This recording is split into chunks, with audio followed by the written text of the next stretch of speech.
पहाड़ी राज्य उत्तराखंड आज मानव और वन्य जीव संघर्ष से जूझ रहा है। ये आतंक इस कदर बढ़ चुका है कि लोग शाम होते ही घरों के अंदर कैद हो जाते हैं। सरकार पीड़ित परिवारों को मुआवजा देकर अपने कर्तव्यों की इतिश्री समझती है, तो वहीं वन विभाग इस गंभीर समस्या के आगे असहाय नजर आता है। डॉक्टर असित खन्ना, जो कि गाजियाबाद के एक जाने माने कार्डियोलॉजिस्ट हैं, उत्तराखंड की समस्याओं को लेकर गहराई से चिंतन कर उनके समाधान पर काम कर रहे हैं। तो चलिए मेरे साथ और शरीक होइए डॉक्टर असित खन्ना द्वारा आयोजित कार्यक्रम में। जानिए कौन है डॉक्टर असित खन्ना, वो किस तरह से निस्वार्थ भाव से बिना किसी सरकारी मदद के उत्तराखंड के ग्रामीण क्षेत्रों में कैंप आयोजित कर अपनी सर्विसेज दे रहे हैं और लोगों को जागरूक कर सरकार का काम आसान कर रहे हैं। ये रेडियम है और इसको प्रयोग है। कर्नाटक में हमारी सरकारों ने, वन विभाग ने इसको आजमाया हुआ है और इसको आजमाने के बाद इसमें सफलता मिली हुई है। इसको खींचना है और ये इमरजेंसी बहुत बढ़िया। जानवर और इंसान का संघर्ष बढ़ता जा रहा है क्योंकि हम लोग उनके ही क्षेत्र में जा रहे हैं, वन कम होते जा रहे हैं, जंगल कटते जा रहे हैं। जैकेट जैसे अनिल जी ने बताया, ये आप जब भी जाएंगे जंगल में शाम में या दिन में, कोशिश करें दिन में जाएं, इसको पहन के जाएं। ये रिफ्लेक्टिव है, आपको कुछ नहीं करना है, अपना नॉर्मल काम करेंगे तो ये जब हिलेगा तो रेडियम की जो स्ट्रिप्स होती है उससे उसकी आंखों में चकाचौंध पहुंचेगी, रोशनी पहुंचेगी, वो खुद डर के भागेगा। साउथ इंडिया में कर्नाटका में तुमकुर डिस्ट्रिक्ट में इसका प्रोजेक्ट हुआ था, सरकार ने किया था, जिससे काफी सक्सेसफुल रहा। उससे ये मैंने आइडिया लिया। तो ये टॉर्च बताई, इसमें 3 तरीके से, एक यहाँ से टॉर्च जलेगी जो आप नॉर्मल अपने शाम में गांव में काम कर सकते हैं। ये बच्चों को पढ़ाने के लिए घर में इमरजेंसी की लाइट की तरह काम करेगी। सिटी गांव के मेले में कहीं भी 2 रुपए, 1 रुपए, 3 रुपए मिलती है। तो सक्षम हो यहाँ पे आर्थिक तौर पे मुझसे बोले, मैं 10-10, 15-15 किट्स बना के उनको भेज दूंगा अपने अपने जितने प्रधान है गाँव में, क्षेत्र में। आप ये समझिए कि ये आपके प्रोटेक्शन से के अलावा आपकी जो साथी हैं और जो दोस्त हैं जो और भी इधर उधर घास काट रहे हैं, उनकी सेफ्टी के लिए कि गांव में आगाह हो जाए कि आसपास कोई जानवर है, भले ही बाघ ना हो, भले ही टाइगर ना हो, अगर वो जंगली सुअर भी है और भी कोई जानवर हो, आप बस एक बार इसे चला दीजिए। आपसे आगे जो लेडी होंगी वो अपना चला दे। तो पुराने जमाने में ऐसे ही खबर फैलती थी, जैसे चिल्लाने से फैलती थी, ऐसे सीटी बजाने से फैलती। तो आप इसको एक सीटी मान लीजिए। और क्योंकि इसमें यूएसबी है, आप सबके पास फोन है, तो रिचार्ज आप आराम से कर सकते हैं। मेरी एनजीओ इसको रिसाइकल करके इससे desk, table, chair, black board और शेल्फ बनाती है। और यही लेके अब वापस आके आपके ही स्कूल में, आपकी लाइब्रेरी में, हार्ट स्पेशलिस्ट हूँ, अपने हॉस्पिटल का हेड ऑफ डिपार्टमेंट हूँ कार्डियोलॉजी का। किसी को भी कभी जरूरत हो हार्ट की सुविधा की, दिल्ली में आप जाके भटक जाते हैं, डर जाते हैं, आपको कई अस्पताल और कई वहाँ के कर्मचारी लूटने की कोशिश भी करते हैं, भोले वाले बाहर का समझ के। तो आप गोपाल जी के माध्यम से, अनिल जी के माध्यम से मुझे कॉल करें, मैं आपका जितना भी कोशिश होगी फ्री ट्रीटमेंट कराने का, कम से कम सस्ते से सस्ते में कराने का। जिस भी अस्पताल में, ऑल इंडिया मेडिकल हो, पंत हो, LNJP हो, गुरु तेग बहादुर हो, इसमें मैं, मेरी वाइफ हो, गायनेकोलॉजिस्ट हैं और हमारे जितने दोस्त हैं, बैचमेट हैं, आपकी जरूर मदद करेंगे। ये मेरा नैनीताल में पैदा होने का एक कर्तव्य है। मैं नैनीताल में 1973 में PD पांडे में पैदा हुआ था। उसी की वजह से मैं यहाँ पे 10 साल से ये संस्था चलाता हूँ। और आप लोग की मैक्सिमम, बिना किसी मतलब के, बिना किसी स्वार्थ के, मुझे कुछ नहीं चाहिए आप लोगों से वापस, सिर्फ ये कि ये चीज़ें आप आगे बढ़ाएं और लोगों में फैलाएं, जागरूकता फैलाएं, पानी कंजर्वेशन, हेल्थ और प्लास्टिक रिसाइकलिंग और स्कूल एक्टिविटीज़ के बारे में।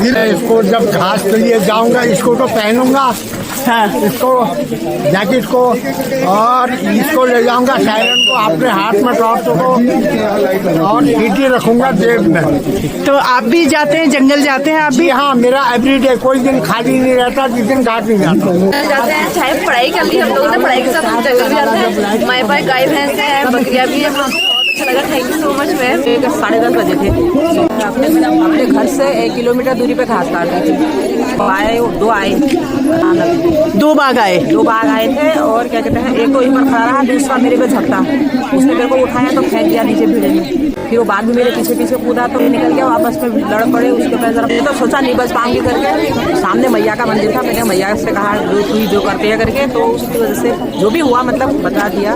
उम्मीद नहीं थी कि बचेंगे। सालों से तो बाघ का अटैक हो ही रहा था, अब 1 साल से टाइगर भी आने लगे। देन आई डिजाइंड कॉन्सेप्ट ये बनाया कि एक सेफ्टी का जैकेट बने, इसके साथ एक विसल हो और एक टॉर्च हो, एक फ्लैशर टॉर्च और एक सायरन बजाएंगी तो पूरे गांव को पता चल जाएगा। तो ये 3 किट हमने ली। ये इनिशियल कॉस्टिंग हमारी करीब 800 रुपये 900 रुपये आ रही थी। हमने काफ़ी एवरेडी से बात करी और कंपनी से बात करी, और हमने इसको कॉस्ट कटिंग करते करते इसको हम 300 रुपये पे ले आए।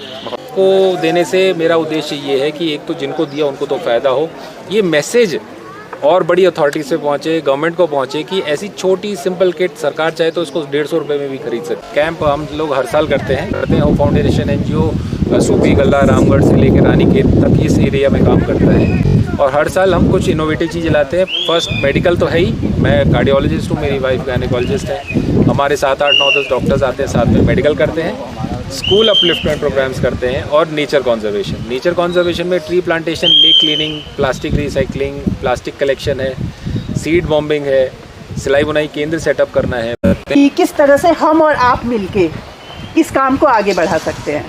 देखिए, हम यहाँ के रहवासी हैं, हमारी जिम्मेदारियाँ ज़्यादा हैं, और इस मध्य हिमालय में जो हमारी पूरी एक जीने की व्यवस्था थी वो व्यवस्था बिगड़ रही है। उसको सुधारने के लिए कोई बाहर से काम नहीं हो सकता है, उसके लिए तो अंदर के लोगों को पहले उठना पड़ेगा। चाहे हमारे नॉलेज आ रहे हो, चाहे हमारे मकानों का नमूना जा रहा हो, चाहे हमारे जंगलों के अंदर प्लास्टिक फैल रहा हो, या वन्य जीव मानव संघर्ष हो रहा हो, ये सब एक जैसी है। जंगली जानवर क्यों घर छोड़ के आ रहा है? क्योंकि जंगलों में आग लग रही है। अपने आप आग नहीं लगती है, बिल्कुल ये लोगों द्वारा लगाई जाती है। तो उन लोगों तक हमको पहुंचना है कि भाई जंगल के लाखों लाख करोड़ों का नुकसान हो रहा है, लोगों के रहवास उजड़ रहे हैं, वन पंछियों के रहवास उजड़ रहे हैं, तितलियों के रहवास उजड़ रहे हैं। दूसरी तरफ क्या है कि जो हमारे लोग हैं वो इन चीज़ों से दूर कर दिए गए। मैं ये तो नहीं कहूँगा, लेकिन मैं ज़रूर कहूँगा कि पहले जिस सोच ने हमको ये सोचा था कि हम समस्याओं का समाधान कर देंगे, उस सोच को बदलने की ज़रूरत है, और तमाम विभागों को, तमाम लोगों के साथ मिलकर के काम करने की आवश्यकता है। तो ये मंजूषा यही कहना चाह रही थी कि इसमें बचाना है। Media, bloggers, YouTubers, social media का एक बहुत बड़ा जिम्मेदार रोल है। थ्रू योर मेथड्स एंड आपके मीडिया से माध्यम से ये बताने की कोशिश है हमारी कि हमने एक बार करके चले गए, आगे इसको बढ़ाएं। आप लोकल्स हैं यहाँ पे, आप इन्फ्लुएंशियल हैं, आपकी भाषा एक है, आप समझा अच्छे से सकते हैं, आपकी बात ज़्यादा मानी जाती है, और इसको आगे चिंगारी से चिंगारी लगाते जाएं कि आज यहाँ 300 किट बटी है, कल 3000 किट बन जाए।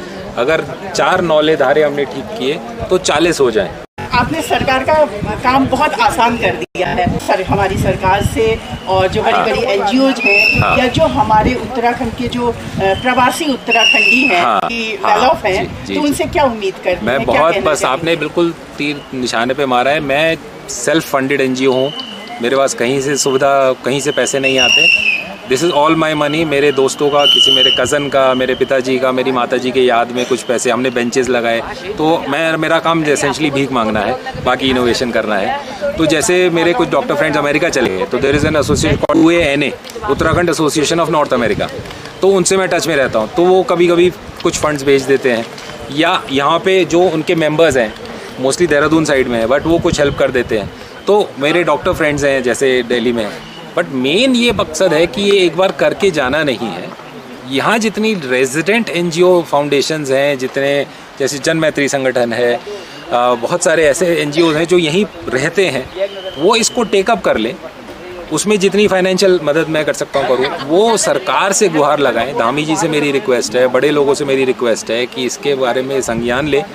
और पैसे तो कुछ भी नहीं है, इसके लिए एक सोशल इनिशिएटिव जो है वो लें, ऊपर से अगर प्रेशर डालेगा, हर एक डिस्ट्रिक्ट में ये चीज़ फैले, तो बिना जानवर को नुकसान पहुँचे ऐसे कितने इनिशिएटिव्स हैं जो हम कर सकते हैं। उत्तराखंड में लोग रह रहे हैं अभी, वो लोग भी खेती नहीं करना चाहते हैं। Exactly, yes.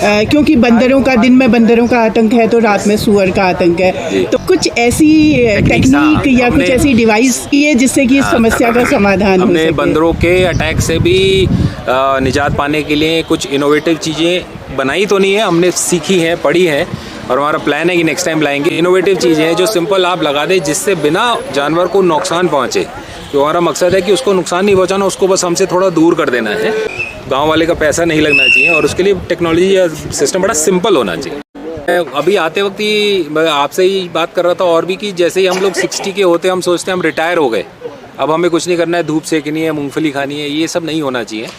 हमने इनके साथ प्लान बनाया कि नौले धारों को रीजेनरेट करेंगे। उसमें टीन का शेड तो लगा है, वो ठीक है, लेकिन उसमें अगर हम एपन आर्ट कर देंगे, क्योंकि एपन एक होली चीज़ है, एक पवित्र चीज़ है, तो उसको जैसे असामाजिक तत्व उसको वहाँ दारू नहीं पियेंगे, वहाँ तोड़ेंगे नहीं, उसको खंडित नहीं होने देंगे। ईजा लोग जो हमारी माता लोग जो जानती हैं एपन करना, उनको भी उसका फ़ायदा मिला, हम उनको पे करते हैं एपन आर्ट बनाने का।